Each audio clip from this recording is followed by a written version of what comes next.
Well, Caitlyn Jenner requires no introduction. Tomorrow, Jenner is releasing a new memoir called The Secrets of My Life, which chronicles the long journey from Olympic champion to Kardashian clan member to becoming the world's most famous transgender person. Caitlyn Jenner joins us tonight. Thanks a lot for coming on. Well, thank you. Nice to be on your show. First day. Let me welcome you. Yeah, you've been running around. We're trying to find a spot for you.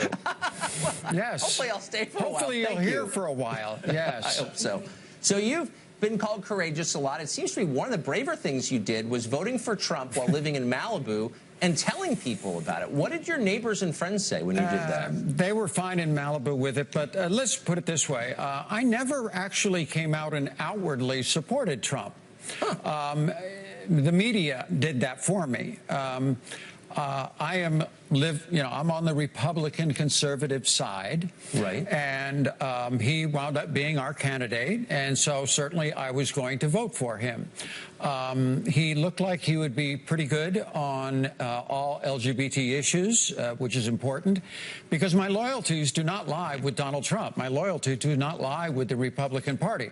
Right. My loyalties and what I'm fighting for is my community, the LGBT community, and particularly the trans issues that are out there, because there are many of them.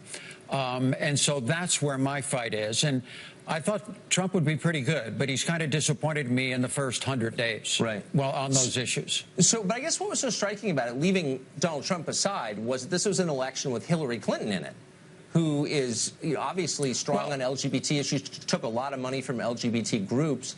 It seems like that would be a no-brainer. Why didn't you vote for her? Because I'm not a one-issue voter. Yeah. I believe in limited government. I believe in our Constitution.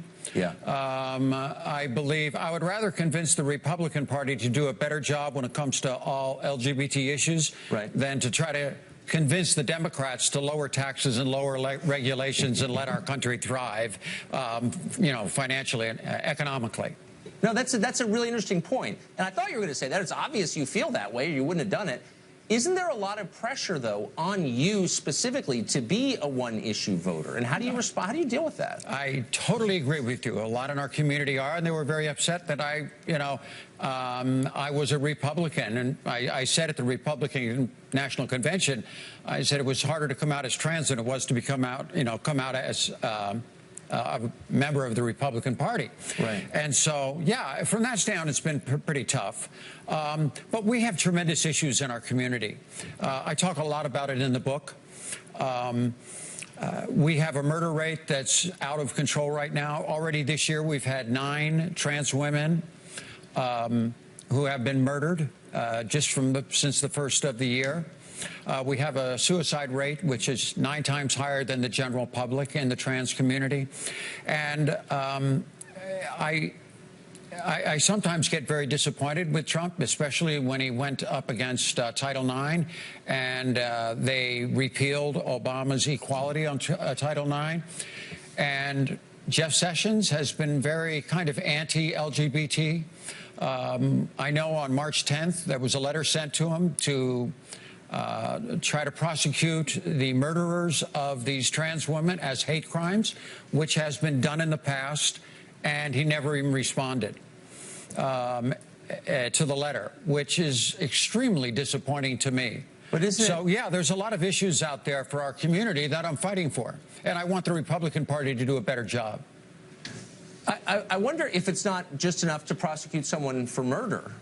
Is that not enough? I mean, since, everyone's an American and all lives are equal, the lives of transgender people and the lives of everyone are equal, why wouldn't it be enough just to prosecute murder? Yeah, in 2008, Ken Buck, congressman from Colorado, was the first one to prosecute somebody under hate crimes. Obviously, the verdict is a lot more difficult, is a lot tougher on a hate crime issue than it is on just a regular murder. And too many times trans women who are murdered, they're almost brushed off to the side. A lot of times they think it's only a trans woman, look where she was doing, or make excuses. And that's not the case. We need to protect all Americans, including my community. Well, sure, but it's important that we get serious. Well, but I agree with the first part of what you said completely. It's important to protect every American, but you can put yourself in the position of someone else. If someone you loved were killed and the murderer received a lesser sentence because your loved one was not a member of the trans community, you'd say, well, that's kind of unfair. I mean, we're all Americans. Yeah, it is unfair. But we've got, we've got other issues, too. Our murder rate is just so high. Right now, we've got that I'm really concerned with kind of the next move for the Trump administration is Mark Green, who's a Republican from Tennessee.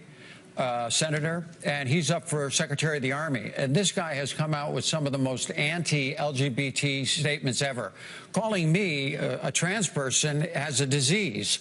I hate to tell Mark Green, I don't have a disease, okay?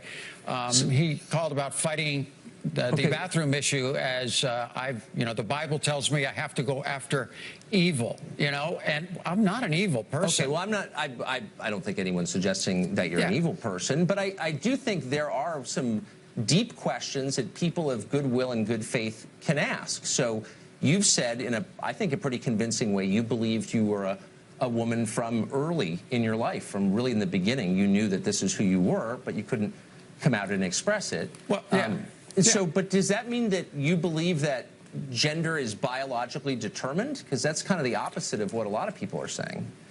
No, actually, a lot of people are saying it is genetic. I was born with this. You made a statement last time when you were with Jillian Weiss on, you were coming up with this scenario of, a guy 35, all of a sudden, hey, I'm trans, and I'm going to go, be a woman now, and then I'm going to get federal funds for women's issues. That's totally... That does not happen in the trans community. You are basically born this way. I've dealt with these issues since I was this big. It's not something that's just a whim. Trans by the way, issues. hold on, just to be clear, I would never argue it was done on a whim. I don't believe that, and I didn't mean to suggest that. But I do think that there are real-life issues around this question. And here's one of them. It has to do with sports, something that you know obviously very well. A transgender woman just won a major weightlifting title. Yeah. And some people said, well, this is someone who has a massive physical advantage over the other entrants in that contest. And that seemed like a real thing to me.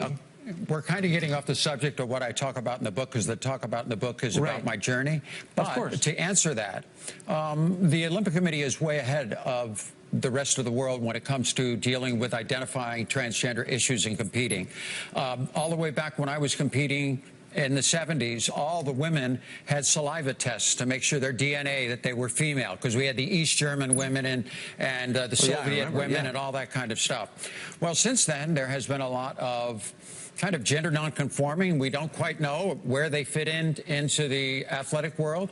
And the Olympic Committee has done 20 years of studies on issues of hormone levels, of whether you need gender confirmation surgery, what can you do as a trans person to be able to compete as your authentic self. Right. And they've come up with guidelines. You meet those guidelines, you can compete. And obviously this woman did. Do you think it's fair to the other girls? I think it's totally competing? fair. The Olympic Committee thinks it's fair. I'm fine with it, yes. Great. Yeah, because there's no issue, no big advantage. There's no, well, there's, of course, a physical, in that case, there was a big physical advantage. Yeah. Well, we're not going to get into all that kind of stuff. Physical advantage has nothing to do with it. And in fact, I'm pretty sure that with the Olympic Committee, you don't even have to have gender confirmation surgery. It's just how long you've been on hormones, how long you've done this and that. So, yeah. Okay. So this is my final question. Because this is a subject that's evolving, I think, pretty rapidly for a lot of people, and that may change after your book comes out. But do you think it's possible for people to be people of goodwill, people of faith, people of generous spirits, but to be confused, at least, or baffled, and say, I'm not exactly sure I understand this, but still be good people? They do not understand gender identity. They understand sexuality. Right. You know, the old saying is, sexuality is who you sleep with.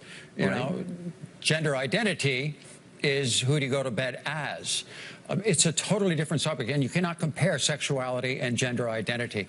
And it's a hard thing. Honestly, I've been fighting this war for the last couple of years, and I don't even think in my lifetime most people will get it. But we need to bring this subject forward. Why? Because of the youth, and that's what I talk about in my book a lot. I'm fine. Everything in my life is good. I've been very lucky. But what I'm fighting for is the next generation coming up so they can have it easier for them. So that's where the fight is. I mean, with our suicide rates and all the problems that we have, Yeah, we got a lot of work to do, and a lot of trying to for people to understand the issues. Right. Caitlyn Jenner, thanks for joining us tonight. I appreciate it. My pleasure.